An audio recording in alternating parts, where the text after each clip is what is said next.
BTS News Today. The military is one of the oldest institutions in the history of human civilization.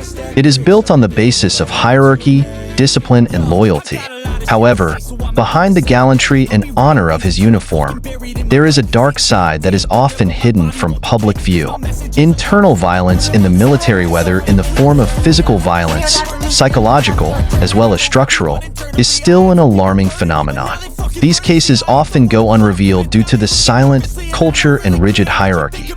The title, Silent Captain, Suffering Soldier, illustrates this paradox. When an officer who has authority chooses not to act on an offense that occurs, the soldiers under his command had to suffer the consequences. This article will explore true stories and an in-depth analysis of how the culture of silence and violence in the military shapes a gripping environment for soldiers. Violence in military institutions is not a new phenomenon. Historically, the military has used violence as a means of discipline and control. From Roman times to the modern era, the tradition of hard training is often used as an excuse to form a steel mentality in soldiers. However, the line between discipline and violence is often blurred. Studies show that the culture of violence in the military is often rooted in doctrine survival of the fittest.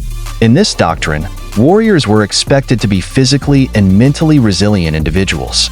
Unfortunately, this approach is often used to legitimize inhumane practices of violence. For example, there are many cases when military training turned into torture. A former soldier of an elite unit reveals that during his training, he was forced to do push-ups until he collapsed, verbally abused, and even physically punished for minor mistakes. It is claimed to be a tradition to test mental endurance, but in the end, many soldiers are actually experiencing long-term trauma. This violence not only occurs during training, but also continues in the daily life of the military. In an international report, it was noted that some countries even have a tradition of so-called hazing or harassment of new recruits. The young soldiers were often victims of bullying, physical abuse, and humiliation perpetrated by their seniors. Not a few end up with serious injury or even death.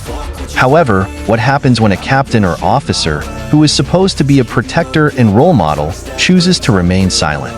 When the voice of justice is paralyzed by hierarchy and a culture of fear, the system begins to collapse from within. The captain in the military structure has a central role. He was responsible for the welfare, morale, and discipline of his troops. However, not all captains are able or willing to perform this role properly. In many cases, captains who choose silence or even participate in violence exacerbate the situation. A true story of a young soldier named Andy, not his real name, gives a real picture of this. Andy is a soldier who recently joined an infantry battalion. During his first month of training, he fell victim to bullying from his seniors. He was beaten, told to stand in the hot sun for hours, and mentally abused. When Andy reported this incident to his captain, the answer he got was, "That's part of the process, soldier. Just hold on." The captain's decision not to act made Andy feel helpless. Not only that, the captain's reticence gave a message to the seniors that their actions were acceptable. The violence escalated, and Andy finally decided to quit the military. He left the institution with deep physical wounds and psychological trauma. Why did the captain choose to remain silent? There are several main reasons. First, hierarchy in the military often makes it difficult for a person to go against the grain. The captain may feel that fighting a culture of violence will make him lose the support of his colleagues or even his superiors. Secondly, some captains have the view that violence is part of tradition and does not need to be changed. Third, fear of career repercussions is also the reason why many officers choose not to intervene. The impact of violence in the military cannot be taken lightly. Many of the soldiers who were victims suffered physically, mentally, and emotionally. Injuries resulting from physical violence often end their military careers early. What is worse, however, is the psychological trauma they have experienced. Psychological studies show that soldiers who experience violence are less likely to suffer from post-traumatic stress disorder, PTSD, depression, and anxiety. They are also more prone to abuse alcohol and drugs as a way to forget their suffering. In some extreme cases, this violence even triggers suicidal acts. The tragic story of a soldier named Yuta, not his real name, is a vivid example of this impact. Yuta was an intelligent and dedicated warrior. However, during his service, he became a victim of constant harassment from his commanders. When he tried to report, his report was ignored. Yuta finally felt despair and ended his life in the barracks.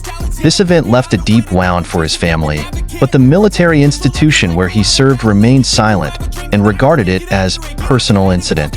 One of the biggest factors that allowed this violence to continue is the culture of silence that is entrenched in military institutions. In this culture, speaking out or reporting an offense is often considered an act of betrayal. Those who dare to speak up often face social punishment, such as being ostracized by their peers, or even formal punishment from superiors. This culture of silence is also reinforced by a very rigid hierarchical system. In the hierarchical system, warriors who were at the lower levels had almost no voice. They are forced to accept whatever their superiors tell them to do, even if it involves actions that violate ethics or the LAW. In addition, the lack of a secure and transparent reporting mechanism is also a problem. Many soldiers were afraid to report because they did not believe that their report would be followed up. In fact, in some cases, those who report are precisely the victims of revenge. Although the problem of violence in the military seems complex, it does not mean that there is no solution. Here are some steps you can take to resolve this issue. 1.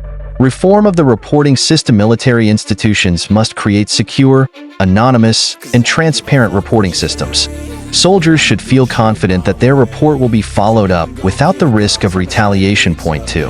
Ethics and leadership training. Officers, especially the captain, should be given special training on the importance of protecting their soldiers and against the culture of violence.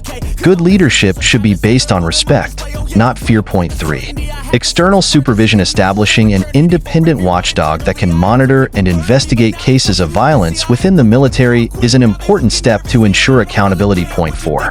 Cultural change. The military culture must change from silence is gold to justice is a priority. This takes time, but with education and awareness, this change can be achieved. Point 5. Psychological support. Soldiers who are victims should receive adequate psychological support to help them recover from the trauma they have experienced. The silent captain, the suffering soldier, is a reflection of the harsh reality that still prevails in many military institutions around the world. Violence that is allowed to take place not only harms the individual, but it also undermines the integrity and honor of the institution itself. To create a truly strong and integrated military, it takes courage to resist the entrenched culture of violence and silence. The military is supposed to be a place where discipline and loyalty go hand in hand with respect and humanity. A true captain is one who not only leads by command, but also by heart. If this could be realized, then there would be no more warriors who would have to suffer in silence. When a soldier becomes a victim of violence within a military institution, and the impact was felt not only by himself, but also by his family. Many families of servicemen feel helpless to see their loved ones suffer from the ill treatment received in their work environment. Psychologically traumatized servicemen often brought the wound into domestic life. Post-traumatic stress disorder, PTSD, can lead to emotional outbursts, depression, or a desire to isolate oneself. This has an impact on their relationships with spouses, children, and parents. A study shows that families of soldiers with PTSD have higher rates of domestic conflict than other families. A soldier's wife named Sari, not her real name, told me that her husband, previously cheerful, it changed dramatically after serving in a battalion famous for its harsh traditions. Her husband became quiet, irritable, and often woke up in the middle of the night from nightmares. When Sari tried to talk about this, her husband was embarrassed and refused help. This situation makes Sari feel isolated and not knowing what to do.